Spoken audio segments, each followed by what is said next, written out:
भारतीय सैन्य दलाचं आणि भारताचे प्रधानमंत्री माननीय नरेंद्र मोदीजी यांचं सर्व मिळून मनपूर्वक अभिनंदन करूया। अतिशय प्रिसिशन पद्धतीनं एअर स्ट्राईक करून दहशतवाद्यांचे 9 अड्डे पूर्णपणे ध्वस्त करण्यात आलेले आहेत आणि मला असं वाटतं की सर्व भारतीयांकरता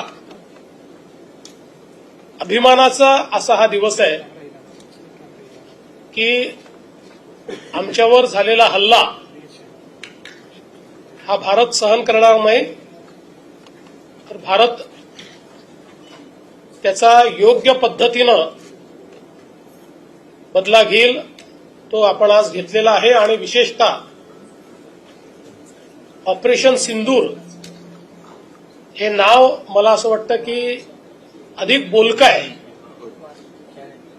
म्हणून पुन्हा एकदा आपण सगळे मिळून भारतीय सैन्य दलाचं आणि भारताच्या प्रधानमंत्र्यांचं या ठिकाणी अभिनंदन करू।